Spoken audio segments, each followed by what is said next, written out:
foofu waaw ensemble.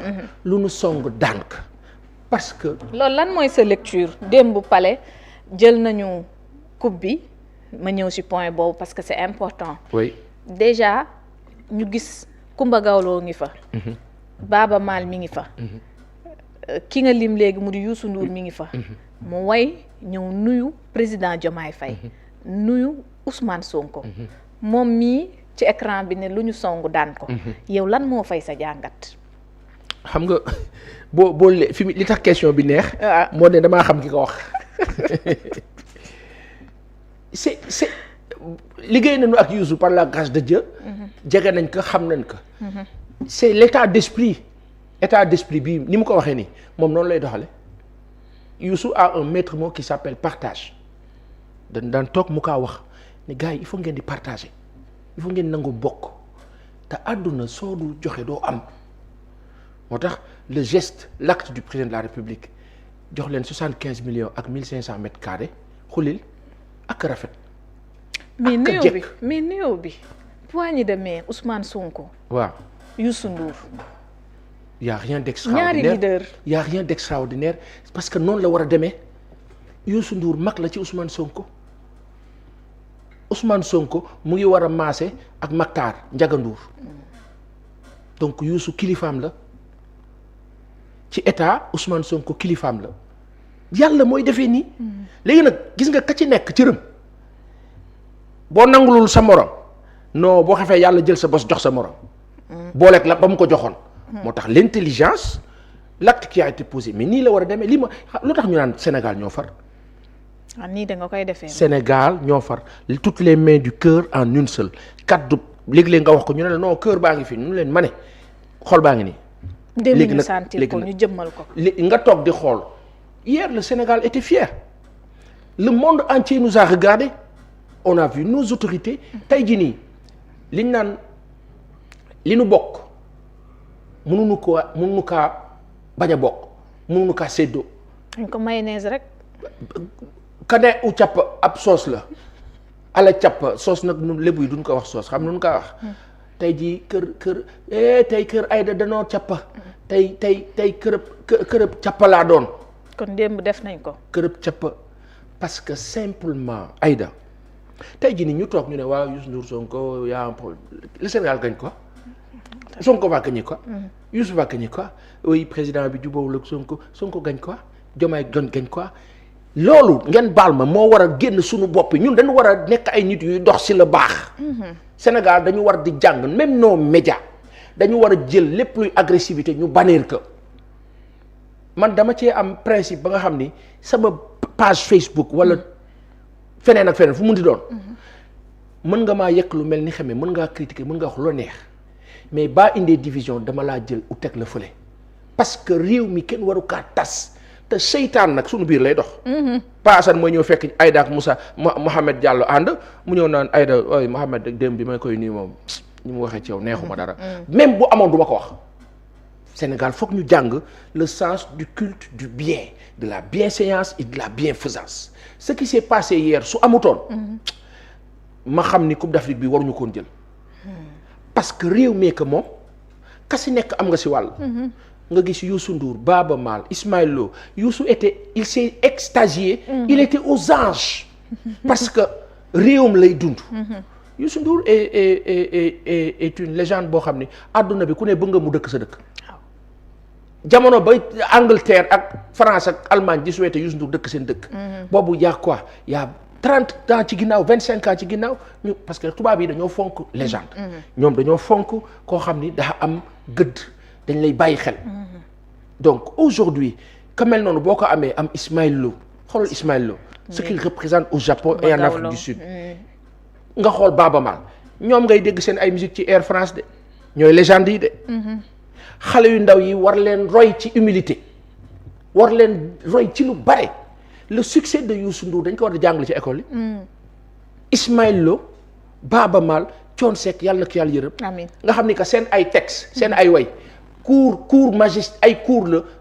cours magistral la nga jël ko nga teg ko nii nga jàngale ko y a tout. parce que ñun dañuy dem di ñu jàngal ay Descartes ak Molière te ñun suñu kilifa yii Youssou Ismaïla Baaba Maal Thione Seck la jël seen ay thématique romb na ñoon di dem. c'est pas fortuit le fait que démb ñu amee taxawaay bi. c'est magnifique. à côté de nos lions et de nos deux autorités. et de nos autorités dans leur ensemble. damay wax fii benn affaire Aïda j'en profite pour dire au président de la République du Sénégal ne ko ba mu valider la loi 2008 sur la copie privée les artistes souffrent le martyre waykat yu bëri yu ñu daan dégg te déggatul leen ñii dañoo feebar te succès bi ñu am mayatu leen ñuy génn di wax ne dañu am problème je pense à El Hadj Faye je pense à Alassane Fall je pense à beaucoup d'artistes yoo xam ni déggatuñ leen seen ay œuvres tey la musique là. mais Coupe d'Afrique bi dindi son. Khalil Coupe d'Afrique bi matchu Sénégal Maroc bi jeexee nga dégg gaynde bu Youssou Ndour. l'effet que ça fait. ngay sénégalais nga mu lay laal loolu amul njëkk léegi ñooñu tey seen ay copie privée bii bu leen ko signé lul validé luñ ko tey les sociétés de téléphonie utilisent leur musique waaw léegi bu fekkee ne état bi dafay ñëw jël droit yooyu moom encaissé ko te artistes yi encaissé wuñ ko musiba dana am donc à la place de artiste bi am na problème l'état va l'aider non ils ont leurs droits les droits voisins rek la ca des état bi président bi comme 2008 la woon loi jamonoy Abdoulaye Wade président Macky Sall malheureusement traîné na ak moom le président Bassirou Diomaye Diakhar Faye 2024 ba mu ñëwee mu valider l'affaire par décret promulgué mais écoute li ci des application la donc autorités yi dañu j'en profite parenthèse la pour ñaan président de la République ne ko monsieur le président dara warul traîner c'est-à-dire que li dañu war di appliquer di avancer imagine toi le Maroc finit une CAN ils sont en train de continuer leur chantier pour préparer la Coupe du Monde 2030 ñun nag sunu ay autorités parfois li leen di tardel c'est une administration lente la preuve Sénégal dossier boo fi bëgg a lijjanti foog nga dem toogaanu foog nga ñëw taxaw foog nga ñëw kii ñu ne la mu ngi ci kii non dossier bi mu ngi cëkkale non kii lañ ko yónnee non xaaral ma woote attends j'appelle l'autre allo diw non tey dama nekk sama day off la mënuma liggéey tey mais attends affaire dossier bi fu mu nekk non mais joxoon naa ko bon appel ce tralala qui freine tout le système organisationnel du pays qui bloque tout le monde loolu la état au Sénégal war a dindi nekk gars yi dossier waratul traîner fenn parce que li ñu tardeel sonal ñu mooy lépp dañ kaa remettre à demain yow da ngaa xam da ngay fekk dans une minute. mooy yeexal mbir yi. oui tey loolu moom vraiment président dimbaliñ ci. alors tey ci gis nañ tam leneen lu ñu lecture bi ñu def. li Youssou Ndour way na fu boor yaa mën a boole yaa mën a yaatal. xaw ma noonu lañ ko mën a waxee. mais ñu gis le président de la République ak Ousmane Sonko. première dame kontaan Ousmane Sonko sëgg mel ni. ku tuur ay xéewal émotion la wala en tout cas geste boobu également ça fait le tour des réseaux sociaux. Ah oui. ban lecture nga ci am. J'ai vu l'image à l'instant parce que par hasard sama téléphone dama ko taal xool gis tombé ci image bi et je me suis dit même man j'étais touché parce que dama ne alhamdulilah rabbil alamin xoolal xale bi turandoo Ousmane Sonko Ousmane bu ndaw. defe naa moom la su ma juum. waaw. le président de la République. ak le premier ministre. li ma doon wax la dernière fois naan diplomatie sportive yàlla rek a xam nag lu tax ñoom demuñu mais amaana président de la République du Sénégal su nekkoon ci stade bi wala premier ministre du Sénégal su nekkoon ci stade bi njort naa ne amaana leneen loo xam doon loon am. parce que les officiels qui étaient là-bas c'était qui ministre des sports d'accord. Oui. Président de l'Assemblée, d'accord. Oui.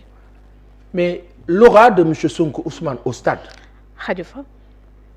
L'aura du président le plus jeune du monde sénégalais au stade. Aussi. Infantino su toogee président Sénégal toog wala premier ministre Sénégal toog. am na attitude boo xam ne du ko am. ka toogoon di le prince un des princes wala le prince. le frère du roi. le frère du roi plutôt. moom influence bi mu am moment boobu sunu autorité présidentielle su toogoon du demee noonu moo tax ci jamono ñu doon wax naan par la diplomatie sportive yàlla na sunu président bi dem Maroc wala yàlla na premier ministre dem Maroc ce sont des choses boo ko wax léeg-léeg nit ñi xaw ko doyo dal mais c'est tellement important population dañ leen di sauvegarder préserver gis nga Maroc bu amoon tey final fii boo xefee roi bi ñëw. bu doon Sénégal boo xefee mu ñëw parce que ñun dañu jàppee football bi sport nii alors que c'est autre chose. mais Ousmane Sonko fu mu dem moom bu dee sax xew-xew nit ñi kenn du leen mën a téye. waaw est-ce que du tam calcul yooyu moom moo tax. le premier ministre non c'est pas loolu du affaire du calcul ak bañ a calculer. yaa Seyda si Ousmane est un sportif. le président Diomaye est un sportif. loolu gis nga tey jii nii gars yi dañu war a nañ ma baal kilifa yi dañu war a décomplexer war a décontracté wu.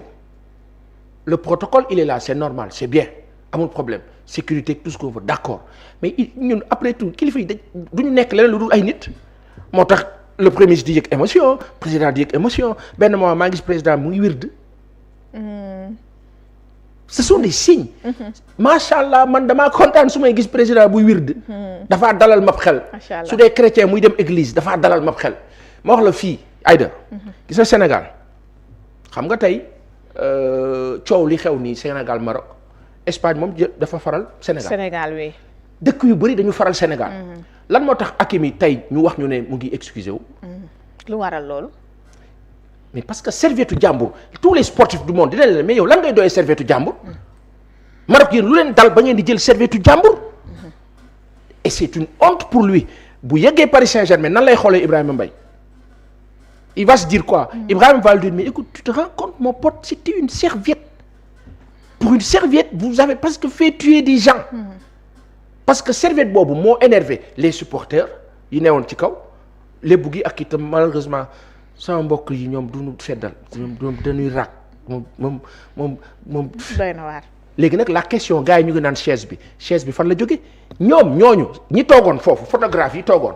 ñoo toogoon ci chaise yi. ca ñoom stagiaires yi ñoo jël chaise ba sànni ñooñu jël chaise ba di riposter ils se sont défendus fa ñu nekkoon y avait aucun problème ñoom il fallait juste bañ a laal serviette jàmbur.